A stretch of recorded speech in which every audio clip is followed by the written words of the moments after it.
This episode of the Deep Thinkers podcast is brought to you by Crandall Pest Control. Crandall Pest Control has been family owned and operated in the state of Arizona since they were founded in 2002. Their main deals are termites, scorpions, and general pest control, but they can do pretty much anything you need them to. Their phone number is 480-360-4999, or you can reach out to them online at crandallpest.com. If you mention the Deep Thinkers podcast, you will get $30 off your first treatment. Again, that's crandallpest.com or 480-360-4999. This episode of the Deep Thinkers podcast is brought to you by Element Stoneworks. Element Stoneworks is a custom granite company. So if you own a home and you would like to put some nice granite countertops in your kitchen or your bathroom, these are your people. If you have a business and you want that nice, posh look of granite in your business for your desks or any surfaces that you have, if you want to replace that old laminate, then give them a call. There are two phone numbers you can reach them at, 602-930-8740 or 480-290-1879. Or you can reach out to them on Facebook. Element Stoneworks is insured, and they will take good care of you. They can get you a quick quote, and they will do a professional job. They do all their own installs. They do all their own fabricating. So give them a call and check out their work. They will give you a fair deal, and they are professional, and they get the job done quickly. Also, mention the Deep Thinkers podcast and get $50 off your installation. This episode of the Deep Thinkers podcast is brought to you by Bright Island Outreach. Bright Island Outreach is a group of dental professionals and other volunteers who go down into the Dominican Republic multiple times a year and provide pro bono dental work for the people down there who need it. They network with the local dental colleges in the DR, and they take local students into these impoverished areas where they provide education, extraction, fillings, root canals, cosmetics. They do everything that you would need to do to have a nice, healthy set of chompers. They follow up with these people multiple times a year to ensure that they're getting good quality dental care. If you'd like, you can donate to them. They're on Facebook or Instagram, and you can also reach them at brightislandoutreach.org. Or if you would like to actually go down to the DR yourself and actually spend some time, you can as well. They're always looking for volunteers to accompany them. So check them out online at brightislandoutreach.org or Facebook or Instagram as well. Thank you. Thank you, Planet Earth, for the love that you have shown me on social media platforms.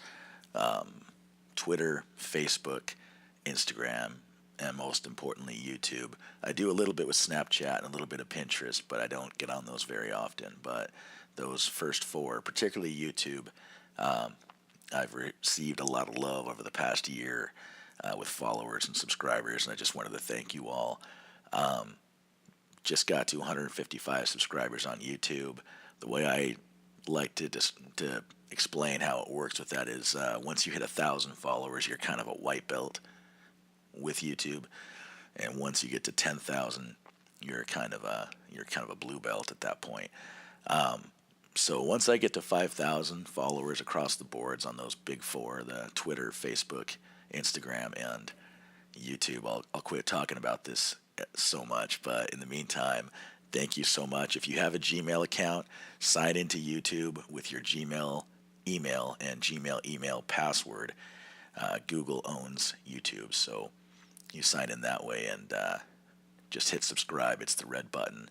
If you like the videos, like them. If you don't like them, then I guess you can hit don't like, but I guess I'd prefer if you didn't. So, but thank you so much for the love and the support that I've gotten since I started this. Been a long learning curve, doing this all myself. Thank you to all my guests. You are the ones that make my show what it is. I'm probably the biggest thing holding back the growth of my show, but it is what it is. So just thank you to all my guests who make the show what it is. Thank you to all my listeners for the support you've given me. Thank you to my sponsors for everything you've done for me. Looking forward to 2018. Want to get to 5,000 viewers across the board is the big goal. The other goal, that's the shoot for the stars goal. The top of the trees goal is 1,000 across, 1,000 across the boards on everything. That would be amazing for me. But 5,000 is the ultimate goal before I stop shamelessly harping and asking you to follow me. So, but I do appreciate the support. So thank you very much, Planet Earth. Hello, Planet Earth. I am here today with guest Brandon West. What's up, buddy? How's it going? Thanks for having me on. Thanks for coming on. For sure. For those of you who are not familiar, Brandon West is one of the founders of Freedom Board Shop in Mesa, Arizona. A board shop that's reached legendary status in the area and probably fairly well represented around, the Four Corners, you'd think? I see it a lot of places, man. I traveled quite a bit. Yes, I would think we dominate Arizona and Utah pretty well. Yeah, for sure. For sure. Yeah, I've seen it a lot in Utah. In fact, I rocked a Freedom sticker on the back of my Tahoe for 7 years in Utah. So we appreciated the love. Yeah, man. I don't know if you would have wanted that business that I was I was not at my best when I was living up there, but I was working it. I was working it out. It's a skate shop. Yeah, we accept everyone. That's true. These days, Brandon is the lead rep for a distribution company called Brandthology, and they carry lines like Stance, Herschel, Spy, Sanuk, Skullcandy headphones, NRK belts, and Pura Vida jewelry. So check those out and go out and buy them. Yes, we appreciate it. How long have you been skating?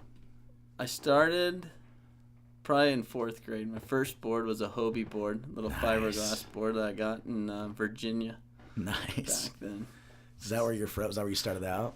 No, my dad was in the military, Okay. So lived all around the United States. Because I've always known you as a local Mesa boy, man. I assumed you grew up here. I grew up here, and then we moved to Virginia, but I've lived a lot of places. Long and complicated. Majority has been in Arizona. Cool. But I started skating in Virginia, actually, and then came back, and when the old bear cover was around, got my first real skateboard from there. Yeah, Kyle Reedy and I were talking about bear cover when he came on here. Yes. So, yes. Yeah. So it was a sad day when they left, but... Yeah. Who was the big skate shop after Bear Cover left? Was there one? Pants Man. Okay.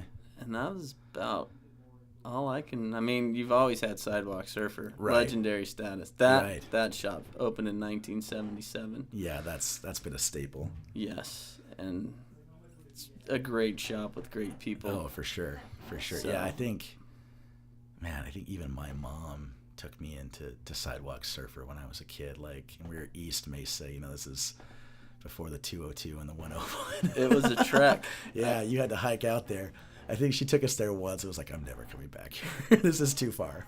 I got my first pair of Vans Chukkas from there. Oh, yeah? Yeah. Right on, great. man. Yeah. Right on. When did AZP open in all those shops like Cowtown? Cowtown, I think, was 97. Okay. So they just celebrated 20 years. Good for them. Yeah. Solid. How crazy is it that Industrial's no longer with us? That's insane. Yes. That was I have a lot of respect for Doug and Kelly and Love Ray. them both. Yeah. Yeah, Ray's a good guy too. Yeah, but Doug did a lot of great things with that shop. Yeah, those guys were really good to me through the years when I worked for them. Yeah. When I first got back from my mission in January of 2000, I moved into a house with Matthew Hess and Christian Heyer. And I was just working at Metasoft during the week, and I was like, hey, man, can I come work in your stores on Saturdays? And he let me. And then, I was probably there for a couple months. And then I ended up leaving town and coming back, and I needed a job. And he's like, can you drive a box van? And I was like, sure. So I ended up driving, like the UPS trucks would come in, and I would divide them into 4 piles. Arrowhead, which would get the same stuff as Mesa would, like DC, Birdhouse, like a lot of the more clean cut skater kid stuff, and some of the stuff that like the Christian skater kids would wear. And then like Metro Center got like Baker and Anti-Hero and all that stuff, and then PV got the more high-end stuff, a lot of Volcom, a lot of Harley. I mean, it went everywhere, but like more high-end stuff like that would go to PV. I remember Doug back in the day ran a very clean, graphic-wise, especially in. Oh yeah. He was pretty particular about what he put on the walls. Yeah, we were scouring everything. Like if it had any type of drug reference or swear word or like any type of sexual reference, nope, send it back. Like Doug really went out of his way to make parents feel comfortable in his shop because he knew parents were the ones spending the money. Yes, he was definitely good at that. And Doug's smart. Jason Cooley, who was my business partner. Yeah. He's like that too. Yeah, Jason's a good guy. Yeah. So he still owns Freedom, along with a couple other guys now. Yeah. So he's heavily involved. Obviously, he's still an owner, but Yeah. No, he's always been a good guy, man. I've never heard anybody in the community talk crap about Jason. So. No, he's a hard person to read until you get to know him, and then people just fall in love with that too. Yeah. Such a good heart, good soul. That's cool. Yeah. Yeah. So, but what were we talking about before I went off on that tangent? We're talking about Doug. Oh, you right. driving the box van. Yeah, that's right. So I would go to those 4 stores, and then I'd be done for the day. That was my day. So, and then Chance Verselli came in.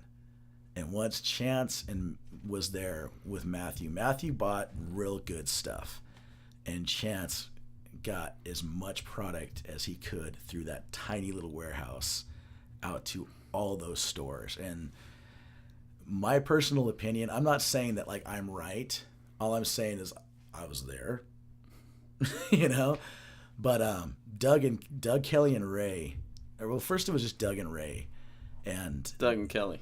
You're right, Doug and Kelly. Yeah, first it was just Doug and Kelly, and they did great. But I don't think they could have done what they did without Chance and Matthew. Yeah, and Aaron DeWitt was a big, I think, help to that. Aaron came on a little later. Yeah. Aaron came on. Aaron logistically did a lot for them. Well, God, Aaron came in and was just like, wow, how are you guys doing this? And how are you paying these prices on shipping and things like that and still making a profit? Aaron came in and basically trimmed a lot of fat out of that company.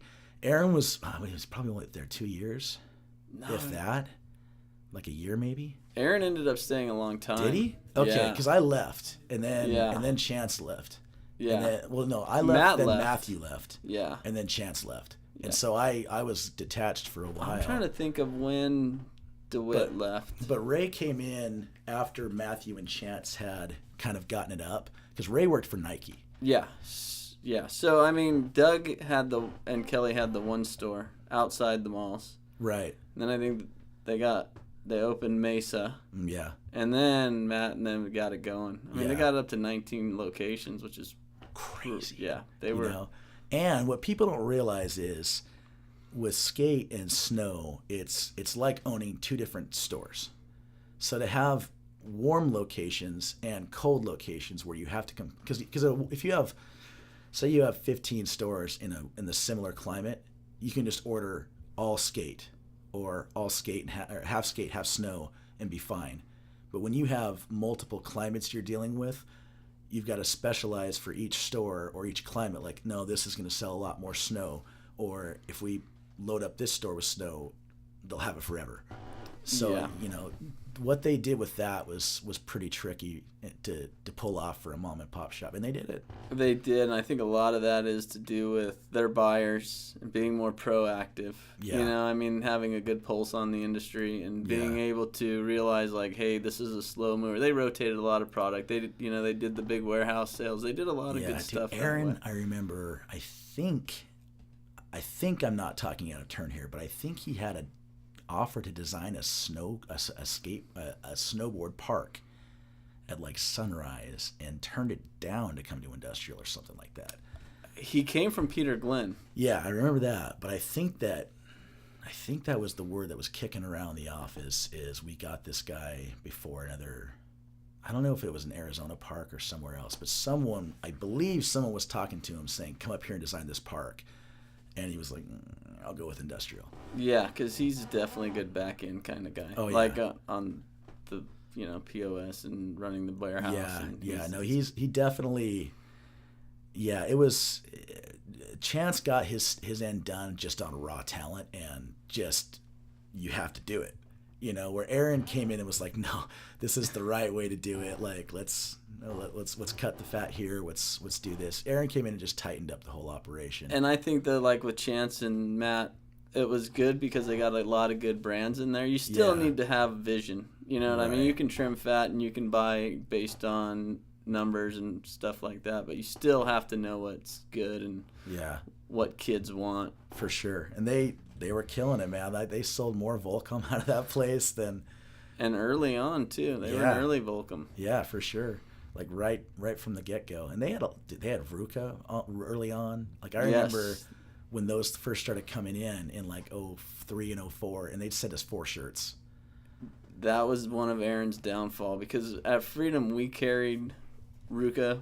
Yeah. And he wouldn't carry the price point. Ruka always came in as a little higher price point. Yeah. Based to the fact that they used a slimmer, softer T-blank, and he was afraid of that price point, so he wouldn't really bring him in that heavy. But then he learned.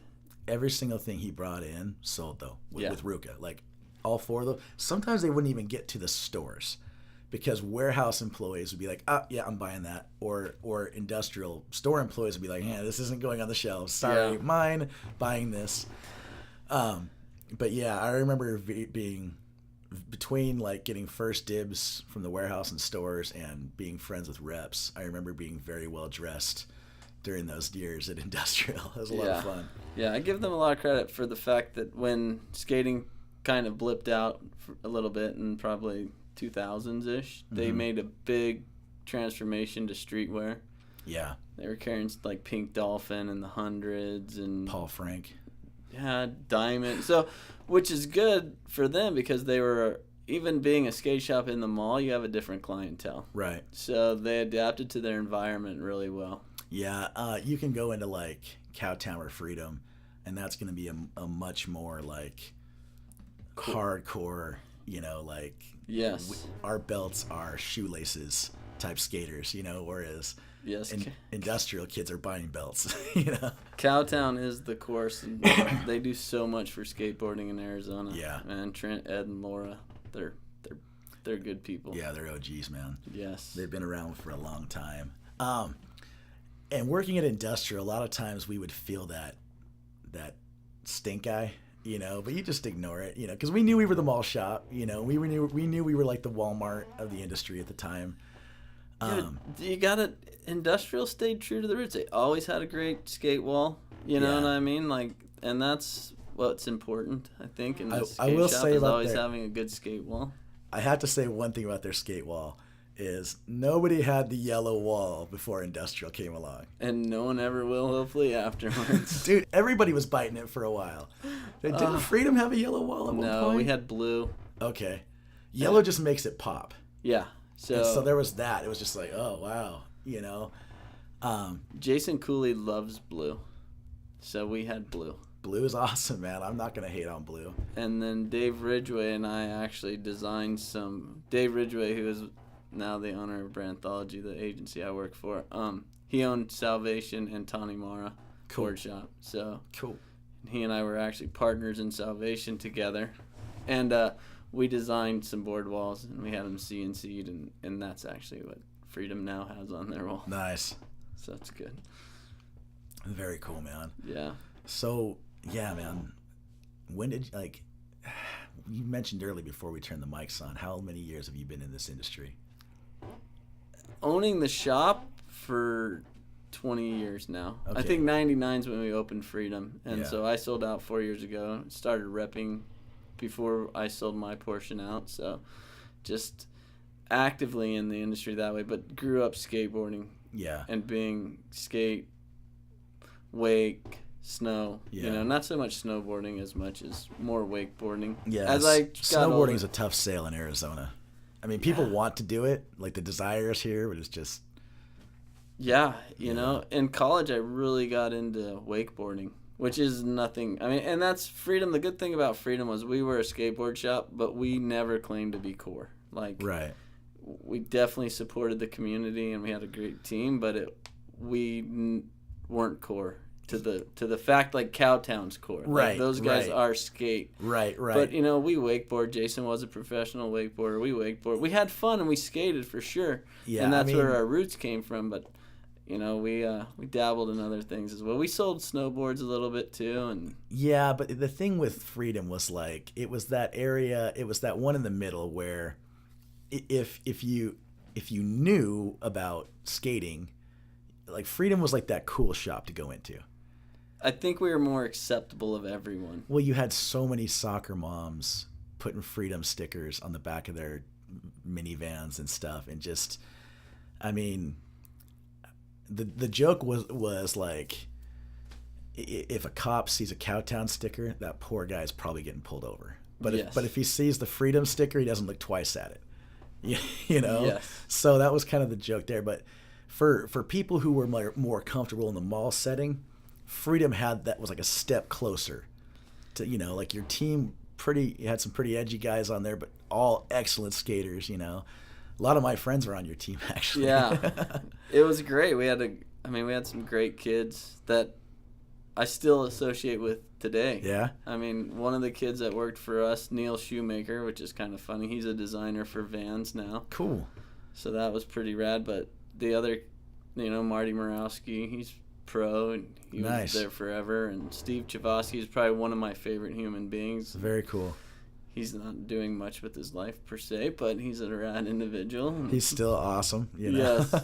Yeah. And yeah. just I some think of the, I might fall into that category from time to time myself. So, hey, you know. I think we all could do that, right? I mean, So, but yeah, Dustin Kerr was a good one of my buddies. Like I still see him all the time. yeah. So yeah, he runs a granite shop now. So if you ever need new countertops, he's your man. So many good kids come out of Arizona for Yeah. skateboarding. It's ridiculous. Perfect weather for it, man. Yeah, Like, and now with all the skate parks and holy cow, that was an explosion. Like city-sponsored skate parks. That was one of the craziest things to come out of that resurgence of skating in the late '90s, early 2000s, the early aughts. yeah, oh yeah. When they opened Reed Park, which was basically the first one in, you know, around our parts, Yeah. East Valley, that was huge. With all the reed rats. That's not a very well designed park, but it's awesome. And it was huge and everyone loved it when it came out. You know, it was like, yeah, we'll take it. Yeah, they drained that lake Yeah. and put a skate park in. Yeah. And no one was doing anything with that lake, too. I was surprised they didn't find bodies in it, you know? I think that's why they might have drained it. It's still a pretty rough area. It is definitely rough. Like when those lights go off, they want you out. Yeah, you should probably pack up and leave. Not a good idea to stay. Yeah, for sure. I remember one of the guys that worked in industrial was going to get a spot check on Blue Torch TV back in the day when that was still on because they were at Reed, and they got him all mic'd up, and he's like, "Yeah, dude," you know, he's getting all stoked, and then boom, lights kick out. I'm like, "Oh, sorry, gotta go." Yeah, Like, oh. that's a tough area, but Yeah, it's good. It's I mean, it's helped a lot of kids. I think skateboarding's a great activity. you know Kyle Adams, right? Yeah. Kyle's my roommate up in Utah, and we would go up to Idaho to work for his brother doing concerts and stuff, and they had a little skate park in Pocatello. I don't know if they ever stopped at it. We drove by it one time though, and it's like it was a good 1,500 square feet, you know, but little skate. It might be bigger now there, but it might be bigger there now, but it was this tiny little skate park. We're like, yeah, they're trying, you know, they got a rail there. That's some fun with that. Kyle ripped. That kid was a great skateboarder. Dude, and he was hardcore to the scene for so long. Yeah, that kid could snowboard too. Yeah, he's a pretty good athlete all around. Yeah, I guess he's You know? not a kid anymore, but still skates good. Yeah, I was actually over there just a couple weeks ago. Just stopped by his house out in Tempe. Yeah, he was my roommate up in Utah for a while. He was my roommate down here for a while. We've just been buddies through the years, So, but yeah, he's a good guy. Now he's out managing his own Pete's, which is like his family's legacy. So it's good for him, Yeah, it's a great move. Yeah, I worked at Pete's for a while. Loved it. I had the best time working it. I would go work there today again. The Mesa location? Yeah, dude. I was right there, man. This was only like 5 years ago. Dude, pizza's good. Dude, I would hand people their food and read it to them exactly as it was on the menu. So I'd be like, and here's 5 ounces of our world famous Pete secret sauce. And I would say it as fast as I could. And they'd be like, and here's 2.5 ounces of our world famous Pete secret sauce. And they'd be like, it's not that secret. And I'd just be like, oh, really? What's in it? What is? And they'd say, like, so they'd throw out an ingredient, and I'd be like, yeah, and? And do you know the secret sauce? I do. It's posted in the, no one really knows the ratios, and you have to make it in, like, 400-gallon batches, so, like, I mean, maybe not 400 gallons, probably more like 50. That's like a 50-gallon bucket they make it in. But, yeah, I know what's in there. But I don't know the ratios, and it's only got like 5 ingredients or something. That's another legendary Arizona business. Oh, Pete's. yeah. And the sauce, I will say, is legendary. Oh, yeah, I'll give it that, for sure. It's great, man.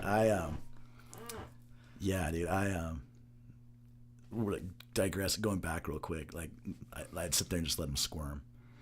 And finally, like, sounds secret to me, and I'd slam the thing shut on them, and they'd be like, and Cody would be like, I'm not sure if what you're doing is great customer service or horrible, but the customers seem to be laughing, and we're all kind of cool with it. So, but I'd be like, and here's your Casey's Best You Ever Had Rice Krispie Treat Big Enough to Share.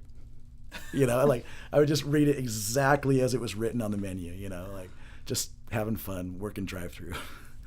Dude, yeah. And then the underground's right there. Yeah, for sure. So everyone would skate the underground when it rained, which isn't very often in Arizona, but people still skate the underground. Oh, for all sure. the time, man. Yeah, we used to take boxes there and skate the little mani pads, and yeah, it's fun. My neighbor had a half pipe back in '97, right there on Gilbert and McKellips, just off Gilbert and Jensen. Did you know Chris Lyon? Did you ever hit up that half pipe? I didn't. Yeah, he had all kinds of people over there back in the day because there wasn't very many half pipes.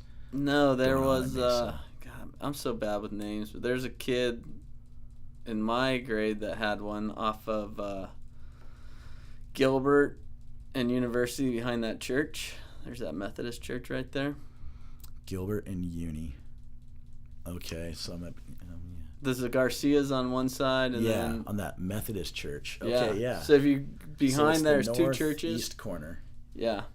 Yeah, no, I know exactly what you're talking about. I don't know who lived there though. And then behind Poston, there was another vert ramp. Yeah. Huh. And then Sellers, way back, we're talking way 80s. Back in the day, yeah. Yeah, had one off of Val Vista that was pretty famous. Hisoy and Staub and and then Hawk would show up. And then Kyle had his. Yeah. For a while. Yeah, see, I was never like skating, but all my friends were, like, everybody in my neighborhood. So it was just like, I was the fat kid with bad knees that couldn't skate. I wasn't a big vert guy myself. Yeah, so people would come and hit that ramp. I tried to drop in like one time and didn't go very well. Go about like you'd expect for the fat kid with bad knees. You got smoked. Oh yeah, dude, I hit hard and rolled, and thank goodness cell phones with cameras and video cameras weren't on them. Otherwise, I would have been a YouTube sensation. But yeah, it wasn't pretty, and that was my first and last attempt to drop it in. So, yeah. Chance, man, when Industrial had that mini ramp in their warehouse, Chance broke his ankle the day his wife went into labor, and his daughter was born that day. Are you serious? Yeah. I didn't go. their new warehouse, which is now closed down, they had a nice little Right. mini ramp in there too. Yeah, No, this was back when they were in Scottsdale Air Park. Okay. So when they first put the mini ramp, and then it was in there, and they weren't allowed to touch it for a while, for like a couple years, because of Chance. Oh. Because they're like, no, we're not going through this again. But he was home for like 3 or 4 days, and Ray called him and was like, dude, you need to get back here. We can't run without you. And so he was just propped up with his foot on a desk. You know, Dude, I give those guys credit for what they did. they moved a lot of product. Yes, they helped out a lot of reps in this territory. The reps I remember were, I think my favorite rep back in the day was George Demos. Oh, Georgie. George is so cool. And George is always so cool to me, man. Like, there was this one time where we got a huge back-to-school shipment of Soul Tech that came in. Etnies, S, and America. Just everything, just... And it was such a big order for what we... Like, our warehouse was probably only... The office was probably 800 square feet, and the warehouse was probably about that. Like, this is not the first one they were in Scottsdale Air Park, but, like, the second one. But still... This is still like 2000, 2001, maybe. And George showed up when it all got there and helped me load everything, helped me get it into the box van, helped me do he helped me do everything except for drive it to the stores and unload it. And he was there until like 7:30. That was probably the only day he worked that month. Probably. But he didn't have to do that. No, you know, and like for me, like it was like my second week. I was like, oh yeah, all the reps are like this. Cool. No. Yeah, he's a great dude. He's actually building pools in Gilbert. Is he? Yes. Wow. Okay. If you need a pool in Gilbert, Arizona, hit up George Demos. Google him.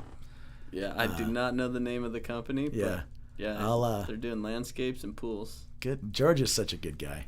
Yeah. He would tell the coolest surfing stories from back in the day when he was a kid too, because he was a little older than the other reps, you know. Yes. So, but I remember Tanner Irons was that Irion. Irion, yeah. Mm-hmm. Still with DC today. Attaboy. Yeah. Yeah. T-Dog was strong with DC. Yes, he's now internal. Nice. Good for him. So he handles key accounts, I want to say. Okay. Cool. Active. Tilly's, nice. Okay. Some of those big guys. Zoomies, yeah. As much as that pains you to say that, I saw that. No, Tanner's one of my great friends. No, I was talking about Zoomies, not Tanner. Yes. Yes. Nothing against Zoomies. It's just that, like, if for me being a mall guy, Zoomies was just competition, but probably for people more from your perspective, not only they were like the industrial with even more Molly gloss all over them. I know they're successful. I don't understand their model. Yeah. I went in there with my stepson last year around Christmas time. Uh-huh. And the kids just, I know I'm older, but I got vibed, and I'm like, is this what they're trying to put out? Like, We're too cool for you? Yeah, I mean, I was just like, wow. And they vibed my stepson, and I was just like, wow. That's kind of crazy. Yeah, because he's pretty well-known skateboarder in the For sure. So, and he kills it. So Yeah, he's amazing. Yeah, and we were looking for Maddox, which is basically falling off the map. Right. They are just, I was like, the kid was sitting up on the counter, acting super cool. Place looked like, and that's their theory is they figure if they make it look like a kid's closet, that they get a little bit more business because kids feel more comfortable with messy stuff, which I've heard that's their theory, I guess. And it kind of makes sense. If you walk in, their stores aren't very clean. That would be a good explanation for why their stores aren't on point. Yes. And I'm sure they have some research to back up their thing, but one would only hope. My thing is when I go into Zoomies, it's like they walked into like the junior high cafeteria and they're like, everyone stop. All right, take notes on what every single kid is wearing. And we're buying it all for the store. All of it. It's like everything, it's just like, man, like, am I going to buy this shirt? And is that same guy that's wearing that buying that at this store too? Like, are we like really in? It's kind of like industrial at least stuck to skating, Where this, it just kind of is like every kid that's not a preppy or a cowboy. Yeah. You know what I mean? It was just kind of like.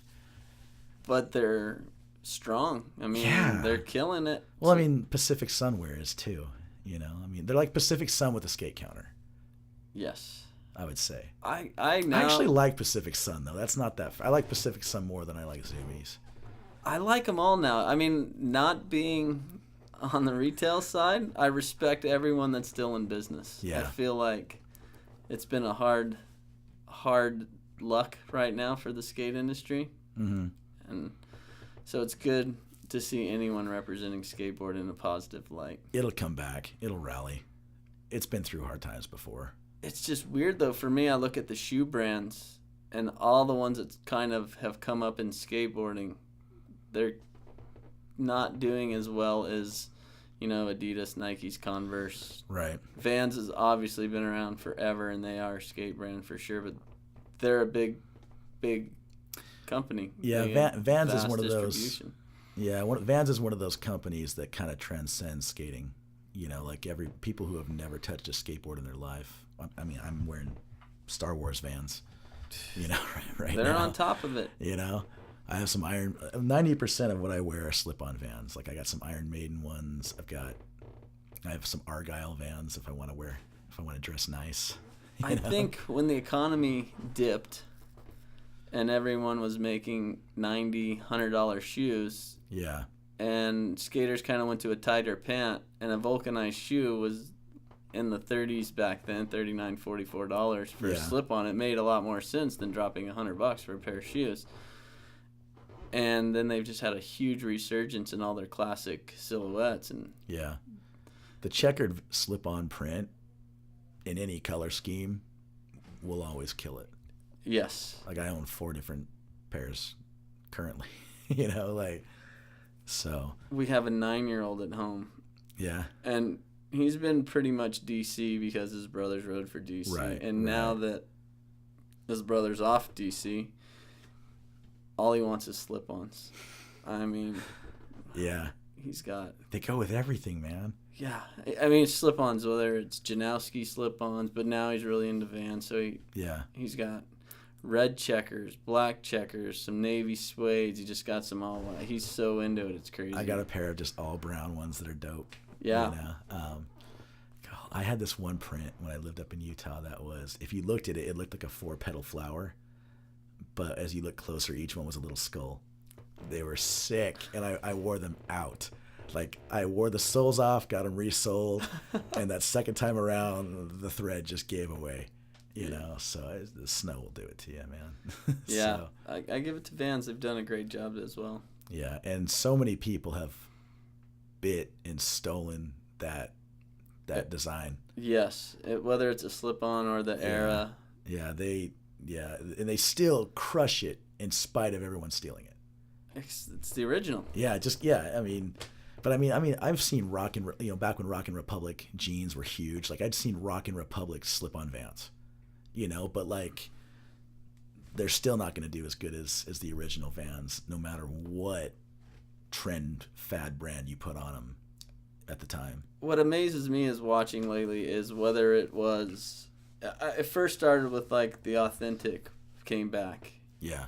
And then slip-ons kind of always held that line, and then the skate low, now the skate high, the chukka, all these old silhouettes seem to just never die, and they gain steam with different groups at different times, and it's just it's a pretty awesome thing to see. You know what shoe I miss? The Koston. From S, the original Koston. Yes, the original Koston was so fly. They had so many prints, man. But like the all white gum and the all black gum were 2 of the coolest Koston shoes ever. I really like the Koston 3 and the Koston 5 from S. Yeah? Those were 2 of my favorites, but I definitely that was a good. The Mark Johnson one from America was a classic. Yes. Yeah. So was the Andrew Reynolds. Yes. Yeah. I've sold more Reynolds. Yeah. The only shoe I probably sold more than the Koston and the Reynolds was the Adrian Lopez, and that's because the AL50. I was selling them for Nate. We were having contests, and I was just shoving those things out the door, man. So, but yeah, I mean, he'd hook me up with stuff though. So I mean, Yeah. you know, like that reps that would do that to like one or two kids in the store always had like their stuff like hanging out for people to see on the, you know, at the front of the rack, or like they always had like the POP in a good place, you know, and Store ambassadors. yeah, man, You have to have them. Yeah, so But I mean, Circa's really fallen off now as a company. yeah. Yeah. What are they even doing? That whole, was it 5-star distribution, 4-star distribution? Was it? I think 4-star was the snowboard, and Circa. They think they've been sold a couple times. Really? I could be wrong, but I mean, they're not a lot of stores carry them. Yeah. I wouldn't say I go into a lot of stores and see Circa. Man, it's just gone. It is. That's crazy. What else is gone? I don't see a lot. You know, there's more gone Yeah. from back in the day than our Audio's gone. Yeah, audio's gone. Is Globe still around? Yeah, but it's like, you know, they had that Chet 4, if you remember, back in the that day. Huge Yeah, and inner so tube of a shoe. so I think they're relevant based on that shoe. Okay. And I don't think it's the Chet 4. I think they've made some adjustments to it or whatever they call it now. But it's they're relevant in the poofy shoe world. Like He was I their feel big like guy, yeah, I Chet. feel like their best shoe they made was the Apple Yard, and I don't see that anywhere. Yeah. You just see some bigger shoes, and DVS I only see bigger shoes. Yeah. What about Lakai? Is Lakai gone? You know, Lakai has sold, so like Howard doesn't own it, I don't think. Right. I shouldn't say that, but I think they've sold from the girl platform, you know. And he might still have a little piece, but not like his same influence. But I feel like Lakai's coming back. They have Riley Hawk on their team. Okay. And that kid's amazing. Nice. So. Yeah, man, I remember a lot of like the skaters that were big when I was working there, but like this new generation, not very many. I mean, I have 3 stepkids that live skateboarding. Yeah. And I'm still in the industry. It's so hard to keep up. Yeah. It's just there's so many good skateboarders now. And yeah. so many companies turn so many different people pro, and it's hard. Unless you really live it, it's hard to keep up. Yeah. Yeah, but I'm sure you've got 3 resources you can ask any question to, and they'll pipe right up. Yeah, this person, you know. They're so knowledgeable about today's skateboarders, but we work on teaching them the roots. I think that's very important for them. Like, actually having a conversation the other day with the middle child, and he said something about Mark Gonzalez, and I'm like, whoa. But he's like, I don't understand why he gets all the new Adidas first. And I'm like, because he's Mark Gonzalez. And he's like, so what? And I'm like, the guy's a legend. Yeah. He's Mark Gonzalez. He's one of the best skateboarders, street skateboarders when I was a child a long time. I'm like, the guy's just awesome. His style, what he does. I'm like, you know, Crooked. And he's like, oh, he's associated with Crooked. And I'm like, you are this in the industry and you didn't know Mark Gonzalez is Crooked, you know what I mean? Look at all this. I'm like, it's just crazy to me. So I'm like, I try to teach him about Andrew Reynolds and Koston and Rodney Mullen. Yeah, Rodney Mullen, but we talked about that, and Day One is one of my favorite skateboarders. Day One's a badass. Yeah. Those tech guys did a lot early on for skating that most people won't even ever grasp. Yeah. You know, like who invented the kickflip? Most people like. Yeah. You know? I mean, Rodney Mullen, I don't know. I couldn't even imagine how many tricks that guy's invented. Yeah. You watch that old footage when he was a little kid, like wearing like the fluorescent knee pads and helmet and stuff, and he just looks like, I mean, he was like one of those savants that was like brilliant, in skating, but awkward, super awkward everywhere else as a kid. And he'd just go out there and look so goofy, but you were like, look at what he's doing. And he's never seen anybody do this stuff. He made it up.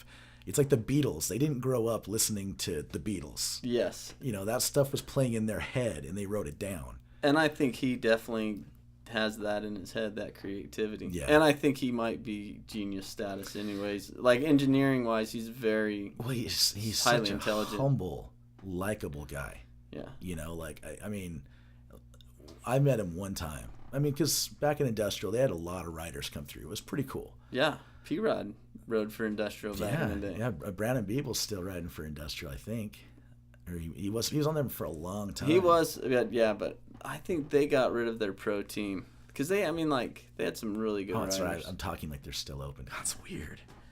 But even, I think they let go of their team for a while. I think remember seeing stuff with his name all over it, or his face all over it. Even it's probably just old stuff. Well, they tried to get the website going. Yeah. The online, and so they hired a lot of those big name pros. Gotcha. Never really took off. I think the economy crashed, and I mean, Freedom. You know, we were pretty old school. We didn't do a lot of the online stuff except for our own shop boards and tees and hats and stuff that we didn't really have to, market. People wanted. Yeah. So I don't know what the real cost is to run an online store at that point, but I think it's pretty substantial. Yeah, I imagine. With all the marketing, and they had an actual print catalog, and well, and there's just, if you go down the SEO rabbit hole, like, how much do you want to spend a month on optimizing your website? Like, you can spend as much as you want, you know? And they did it, I don't think, when, they housed their online store like it was a store. So they wouldn't pull product. I don't know if their software was capable of, real-time inventory levels and pulling product from different stores so it wouldn't sell and pull it. I mean... Not when I was there. Yeah. So, I mean, they actually warehoused that stuff like it was a full store. Yeah. So. Dang, man, that's a lot of overhead. Yes. Yeah, just sitting there hoping it'll sell. Yeah. Yeah, man, and it's a crazy world, the skate world, man. When did it first, like, what years, you would have been little, or even if you were around yet, what years did it, like, first surge up? Was it early 80s when it first hit, or was it late 70s? See, I haven't even, real quick, I haven't even seen Dogtown and Z-Boys or any of that stuff. Like, I who didn't know the story working at shops back then? So I've never even seen the movies, but I know.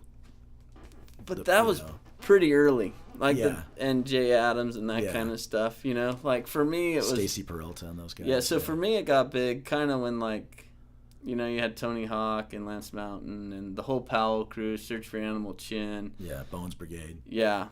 So, and then, you had Tony Alva, who had Fred Smith had a pro. Like, that was kind of, for me, I would think, 6th grade when I started getting into it, and then it was kind of big, and then in high school, it really... Yeah. I mean, if you weren't really into skateboarding, you didn't skate. Where earlier on, everyone owned a skateboard and tooled around on them. Yeah, so I would have, when that, during, like, the kamikaze action sport. Yes, when it was sold at, like, G&S was sold at Costco, and that was Price Club back in the day. And I was, like, 2nd grade, 1st grade. I graduated in 97. Yeah, so for me it was... Yeah, you were just a little bit older. Yeah. But, I had a kamikaze. Those boards are so tight, I wish I still had one. Yeah. That print, I'm waiting for it to see it as a tattoo on some young hipster, like some back piece of the kamikaze. It's crazy. And Santa Cruz was huge back then, and OJ's and Hosoi. I mean, that guy's awesome, and it's cool to see these guys still relevant in skateboarding. You know. Do you remember that skater that went to prison, Gator? Yes, I think he's still in prison. Yeah, I just Googled him a couple months ago and read up on that. I was like, oh my gosh. Someone told me he was up for parole. Really? I don't think he'll ever get out. No. I mean, he cut his girlfriend up and put her in a board bag. Yeah, and it was because they broke God's laws and fornicated. Is that what it was? Oh, yeah, he got all into Jesus, and it messed with his head, and that's, Oh, I don't. Yeah, it's like in the court affidavit and everything. I was reading it. It was like, oh, that looks bad. But I think there are probably better ways to handle that. I don't know if you remember Tim Gavin. He was a year younger than me. No, the name sounds vaguely familiar. He was pro for like H Street and Girl, and that's when it really, I would say, wasn't very popular. Yeah. But it was. Skateboarding was probably on its downward turn, but he came from Mountain View, so that Was he? What year were you again? I was 91, so he was 92. You're my brother's year. Nice. You're the same year as my brother, but we are nothing alike. I don't think your brother would have liked me then too much, because you were probably one of those kids he was praying for. Yes, probably. That's awesome. We had a lot of fun. That's funny because that Chase and that KTR used to be at Bash's. Yeah. And there's a bike chalet that actually sold some skateboard decks. But dude, I remember buying grip tape there for my little folders. Yeah. In elementary school. So that's where, we skated a lot over there behind that Circle K. There's a little ledge, and then we take the New Time stands and flip it over. And, for the New Times. Yeah. Skate the parking lot. That's all we had around that for area. Sure, man. So that was it. And kids will skate curbs and street, and today, even though they really don't have to, they'll still go out and street skate. Like back then, guys like you skated street skate. Guys like you skated street because there was no other options. Yeah, if you skated street. So unless you had, we always had a launch ramp that we'd pull out, but someone might have a box or something that they built. Yeah, but there was just. Everybody knew there were certain spots. They knew where the good curbs were. And there was a time there where people didn't skate-proof their stuff, where you guys were... Yeah. I wasn't the greatest, but I enjoyed the activity. For sure. It resonated with me. I wasn't much into team sports. Yeah. So skateboarding is a way for me to hang out with my buddies and have an outlet, and... You had your own creativity. Yeah. Whatever you wanted to do. For sure. And back then it was still so fresh too. You know, now you see someone come up that's good, and you're like, oh, they kind of skate like this guy, or they kind of skate like this guy. But back then there wasn't as much to watch. And now with YouTube, the footage is limitless. And it's instantaneous. Yeah. You know what I mean? You pull it up on your phone, you can see whatever you want. Yeah, and people are dropping crazy stuff all the time. Yeah. So, what's your favorite classic skate video? Dude, I don't know. I kind of like the end from Birdhouse. Okay. But Misled Youth from Zero. I don't know. There's so many. Yeah. You know what I mean? Like getting a little girl made some good videos. Yeah. All right, and more important, more serious, intense question now. Gleaming the Cube or Thrashing? I'd have to go with Gleaming the Cube. Oh, man. Thrashing is so good, though. Yeah. It has the Red Hot Chili Peppers in it. Yeah, I know, but... and Josh Brolin is the main dude in it. Dude, Gleaming the Cube had Tony Hawk, I think, and Mike McGill. Yeah, that's true. And what was that? Something Slater. Who's the actor? I don't even remember. Was it Christian Slater? Christian Slater. Yeah. It's been so long since I've seen it. Do you remember Police Academy 1 with David Spade and Tony Hawk? I remember Police Academy, but I can't remember that. It might have been Police Academy 2, but there's a scene where they walk by and there's the skater kids that are walking with their skateboards, and they're like, "You boys aren't skating, are you?" And David Spade's like, "No, officer." He's like 15. He's like, "No, officer. This is carrying our skateboards. Does it look like we're skating?" He's like, "All right, kids." And he pulls off, and then they're like, "This is skateboarding." And they had this whole montage that's sick. Shit, I don't until remember they get that. busted. I'm pretty sure. I think it was one of the police academies. Yeah. It's one of those classic Hollywood movies that, like, David Spade was still up and coming. You know, I don't even think he was on Saturday Night Live yet. But Tony Hawk was right there with him with his impeccable hair. Yeah, he's done a lot for skateboarding, that guy. Yeah, I would love it if, like, he would make an appearance with his old haircut from the 80s. Oh, that would be sick. Dude, that would be all over social media. Yeah. I don't kidding. Still grow that? I mean, he's getting pretty old. That was pretty. Hey, if whatever Donald Trump's doing to his hair, I'm sure Tony can afford to do that to his if he wanted to make it happen. Yeah. So, but yeah, that would be classic. Like, everybody was wearing that haircut. Everyone did have that haircut. But that's when skateboarding was so fashionable. Yeah. You But know, like, when Jimmy Z, dude, and when girls were wearing, it was just a different time. Dude, those Jimmy Z shorts that had like the Velcro, yeah, those were so cool.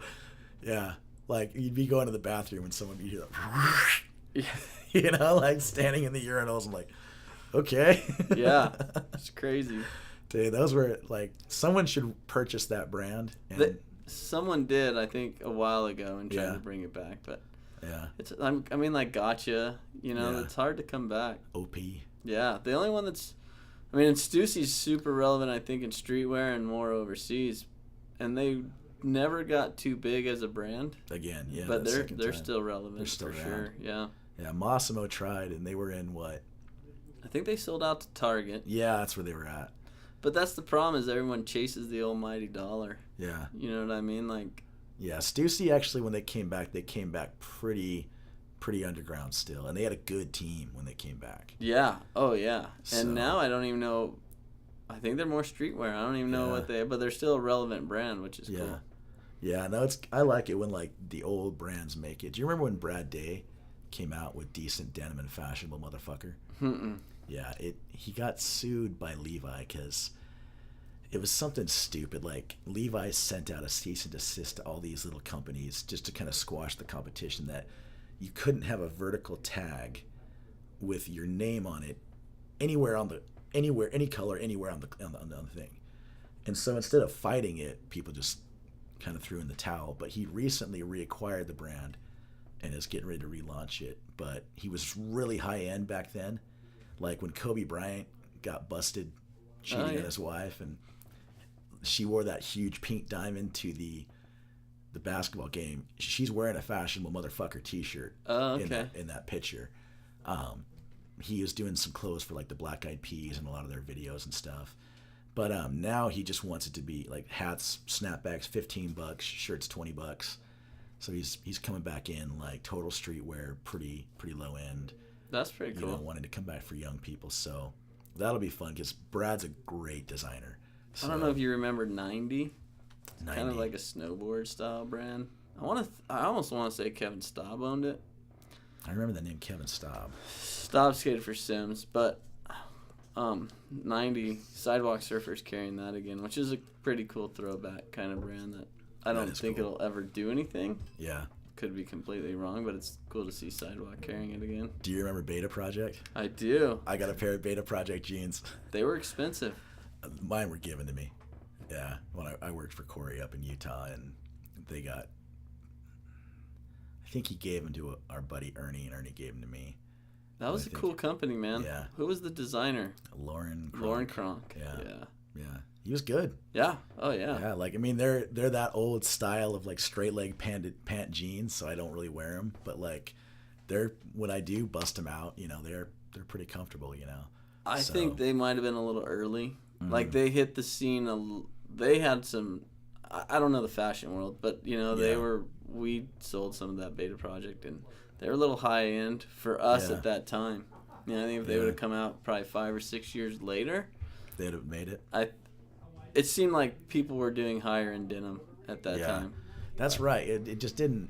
It wasn't just wasn't around before. No, that's a hard market to crack when you're talking cheap ass kids. You know what I mean? Like everyone's on a budget. Yeah, no one wants to even pay $100 for a pair of jeans, much less like 200 or. Yeah. Jeans get crazy now. Oh yeah. Know? And I'm horrible. I look for the best brands as cheap as I can get them online. Just because I will not pay that much for jeans. But, like, the problem is like, nothing looks as good as, like, Sevens or Hudson or J Brand. Like, all those high-end brands I like they all look good they're all expensive because they look good. You know? Like, see, I never got into that. I seriously, now, I rock Dickies and Volcom. That's kind of what sits in my... That's awesome, man. Closet. Dude, don't ever change, dude. No. Well, I moved up to Utah, bro. And, like, if you're wearing Dickies in Utah, you're working in a garage changing oil. You know what I mean? Like, you're a cowboy. I don't wear the classic fit. I wear a little straighter leg. But, but, you know, it's funny. I've seen Dickies make a big comeback right now in the skate world. Yeah? Yeah. That's cool. Yeah. They've always been kind of an ever-present brand. They have. You know? They always will be. I mean, workwear you know. Yeah. I mean, it's a grungy sport, and kids like the workwear look, and it's good product at a good price. Yeah. So Once kids start wearing Carhartt skating, it's game on, because they'll never wear out. They'll be wearing one pair of pants a year. Yeah. With Carhartt jeans. Not even skating can wear through that. Yes, Dickies has a full skate line. With That's some cool. stretching it and different reps, and it's pretty Right cool. on. That's Yeah. cool. Yeah, I in Utah, man, like that really, because I was wearing a lot of skate brands before then, and I was like, when I moved up there, I was like, I'm no longer really in the skate world, and I don't want to be that guy that doesn't skate and isn't in the skate world wearing all that stuff. So my clothing kind of really just diversified at that point. Plus, I was being a promoter. I was wearing merch T-shirts for the majority of my stuff, man. Like, we'd do a show with a band, and they'd just give us a T-shirt afterwards. So, like, the majority of my band shirts all have stories behind them. Yeah, which is cool. At least the ones that haven't been stolen by ex-girlfriends at this point. And you all know who you are. Yes. So, But that goes hand in hand with skateboarding. I mean, with Yeah. Stance, they do so many collabs with metal bands, and yeah. you know what I mean. I remember Hip-hop for guys. a while Volcom was sponsoring bands and stuff. I still think they have their program on the side, more underground. Yeah. You know. That's cool. Yeah. Volcom's just a cool company, man. Like, do you think they will be that eternal company? You think they're going to be like Levi's? I hope. Yeah, I'd I like do to see too, it. Yeah. You know, I mean, it's hard to see a lot of these brands still relevant.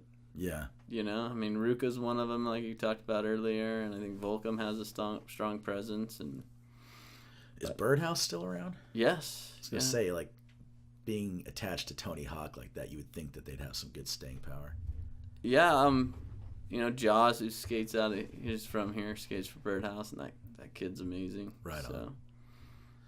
on. This is kind of a shifting gears, but I think it's something you might know a little bit more about than me, and I'm always curious about it. Recently, we've had snowboarding accepted into the Olympics with halfpipe. Do you think that there will ever be a time when any type of skating, It's in it's in? 2020. Really? Summer Olympics. This is the first I've heard of it. Tell me more. Tell Me what you know, even if it's not much. I don't know much, to be honest. Do you know if it's street or if it's It vert? should be street. Wow. Yeah. It's probably just Or a matter park. I'm sure it's one of those two. You know, or half pipe maybe. I don't think it's vert. And I don't know if they'll have all disciplines in there. Yeah. But I would like to see him diversify snowboarding then too. I'd like to see the big air yeah. in snowboarding and rails. I would be don't cool. think the Olympics being in skateboarding has been widely accepted with the majority of the industry. Really, they're not stoked on it. I think some people are and some people aren't at all. Yeah. Do you think the people that aren't is the counterculture aspect of skating still? I think so. Yeah. I mean, you have before it was never a sport. You know Right. what I mean? It was you skated and you skated with Something your you did, buddies yeah. and It's a lifestyle. yeah, and there wasn't anyone pushing you. There wasn't skate parks, and now there's a whole there's facilities that kids go and have coaches and lessons and Yeah, it's crazy. Yeah, and granted, I think those are great because it allows kids the ability to learn very quick and in a safe environment. Yeah. So I think that, but does it? What's it do for them creativity wise? Right. Right. I mean, these kids are really good. They're really consistent. So that's an awesome thing to see. But then you have the other guys that just grew up on the streets. Yeah. Or grew up skating with just their buddies that are progressing.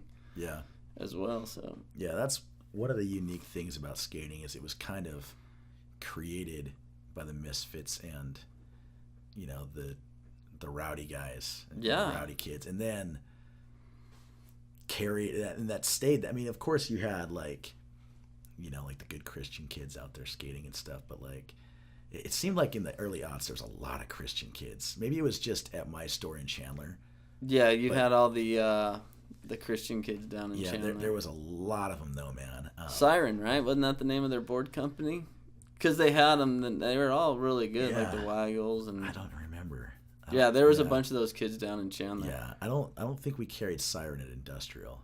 No, I was think we there, did at but- Freedom, but you know. But yeah, there was a lot of them down there. I think that's what's cool about skateboarding is now, I mean, growing up when I was a kid, everyone kind of, a skateboarder, you kind of dressed the same. But Yeah. now there's so many different, you know, you have the Hesh kid, you have the hip hop kid. There's so many different Yeah, varieties. the tech kids. Yeah. So it's great. The glam kids. Yeah. That is one thing about skateboarding is it brings all ages, all walks of life, all countries together. Yes. Like you can look at a group like a skate crew, and you might think, how do these kids know each other? Like there's not two similarly dressed kids in this group. I mean, not all of them. A lot of them are little pockets of similarities, but a lot of them you can just look and just there's such a diversity. It's like, yeah, skating brought them together. I mean, and I have friends that are guys that have kids that are or have friends that are 10, 15 years older and 10, 15 years younger that they've been friends with forever, you know, and it's just because, well, especially back in the day, like younger kids wanted to skate. Well, you'd go to skate spots and older kids would be there. Yes. And it was just like from what me not being out there all the time with it, but what I've heard is basically you'd have these older kids skating and these younger ones would show up and it'd be like, all right, well, you're not really doing that right. If you're going to be out here, let me at least show you how to do this right. And then you just, from there on, you just have that knowledge pass on from generation to generation. And that's really kind of where it all started, was out there on the streets with the kids that were either having problems at home and it was reflecting in their daily lives and they had nowhere else to go, or kids that were just having fun with their buds. You know, it's like, it's such a cool, it's like jiu-jitsu that way. And I know I always talk about jiu-jitsu, but it's just, those are two things that are similar in the respect that you can go to like a skate park or a jiu-jitsu gym, and the diversity there is just across the boards. You know, I love it. I think it's badass. And I think with skateboarding, not everyone's into team sports or Right. organized sports. You and I could go to the skate park together, and I can do what I want to do, Yeah. and you can do what you want to Yeah. do. Or we could go to a street, and we could pretty much do the same thing. Or we could go and play a game of skate.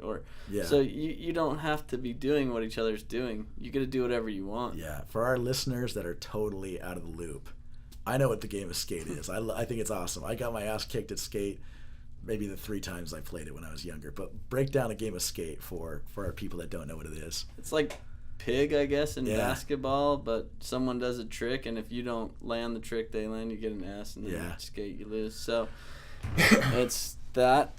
It's a fun game. Yeah, it's how skaters take out their aggression and solve their Yeah, I resolve their mean, issues. you Rochambeau, see who goes first, and then it's fun to watch kids play skate. Yeah, Especially, for sure. I mean, at the barracks, they have the best games of skate on that back in the day. Just watching really good guys go at it like that. Yeah, and especially when you get guys that are good, Yes. you know, and they're doing stuff that I don't even know the names to. Yeah. You know. I mean, it's and trying to follow what's switch, what's regular with those guys, and it. Well, they're doing it so fast too. I know with your stepson Jagger, listening to like guys like my friend Kyle talk about Jagger, like I know when I watch him, he's amazing.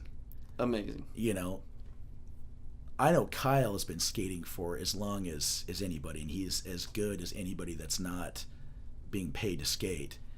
Kyle's amazing too. And he says when he watches Jagger, it's like watching an alien that learned how to skate. What that kid can do on a skateboard is amazing. Yeah, it's amazing. Like I'm anytime someone from Mesa like comes up and makes it, you know, I'm just like. But for me, I like to watch. Do you know Levi Brown? Yeah. So, watching that kid skate to me, Yeah. I mean, there's so many different facets, and Levi's definitely not as technical as Jagger. Right. But the style and I would think Kyle Adams, like, Levi to me is one of my favorite skateboarders for the way he skates style-wise. Yeah. And off he's an Arizona kid. Marty Murawski, I love to watch him skate with the power that guy skates with. Yeah. Because he skates super tech with power and the way he pops his tricks. And then, you know, you have just those guys. And you got Jagger, who's young.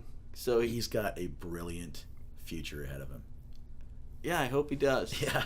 I mean, You know, skateboarding's tough and it's a tough industry. And it's not only how well you skate, but it's how marketable you are, yeah. you know. Yeah. And he's a cool kid, man. He's an amazing kid. I love that kid. He can be a little shit, but who Dude, can't? come on, man. Like, let's be honest. How, like, at what age? I'm 38. Sometimes I'm still a little shit. You know? I am like, too. I mean, I'm just learning, you know, for step sure. kids and all. Like, at what age do you not, are you not a little shit? Like I'll say that about like guys that I'm friends with who have like kids or something. I'm like, yeah, he's a little shit. And sometimes people are like you struck me. Like, no, I don't mean that bad. Like sometimes I'm a little shit, you know, like. But yeah, I mean, it's fun watching these, because I'll come across guys in jiu-jitsu that are young and talented, and it's just like, man, dude, some of these young people who have talent like that, they have so much promise ahead of them, and it's like, man, if you guys can just keep your noses clean, like stay close to your family, stay close to the people who love you. Avoid the yes men, avoid the clingers, avoid the name droppers, and just stay close to the people who really care about you. You can have a long, awesome career and be amazing, you know.